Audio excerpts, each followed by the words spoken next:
በሃይማኖቴ ጠንካራ ነኝ ይላል። ሃይማኖቴ ላይ ጠንካራ ነኝ ትላለ ለስሙ፣ ነገር ግን የመጠጥ ማስታወቂያ ሰርታል ሲል ጆኒ ለሴዶ ጥያቄ አቅርቦለት ነበር። ሴዶ እጅግ አስደናቂ መልስ ሰጥቶታል። የኢቲኤፍኤስ የአድዋ ፋይት ናይት የፊልሚያ ምሽት በመጨረሻም ቀኑ ተቆርጧል። ነሐሴ 21 ይካሄዳል። ተጋጣሚዎች ፊት ለፊት ተገናኝተዋል። ሴዶ የመለሰው መልስ ምን ይመስላል? መልሱን እስኪ እንከታተል። በሃይማኖቴ ጠንካራ ነኝ ይላል፣ ግን የመጠጥ ማስታወቂያ ሰራ ታዩታላችሁ በነጋቱ። ፐርፌክት አይደለም፣ ሃይማኖቴ ግን ፐርፌክት ነው።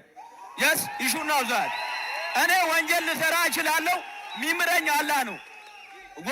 ከእኔ ከምሰራው ወንጀል በላይ ሊምረኝ የሚችለው ማን ነው? አላህ ነው። ወንጀል እሰራለሁ፣ ሰርቻለሁ የመጠጥ ማስታወቂያ፣ አላህ ግን ይምረኛል። እኔ ተጸጽቼ አላህን ከለመንኩት ይምረኛል ማለት ነው። የሚምር ጌታ ነው ያለኝ። ስለዚህ ለእሱ አታስብ። ገብቶሃል አይደል?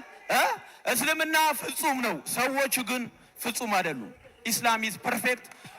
The believer is not perfect. You should know that. I don't care አንተ ስለምታወራው ነገር ማለት ይሄ ነው መልእክት።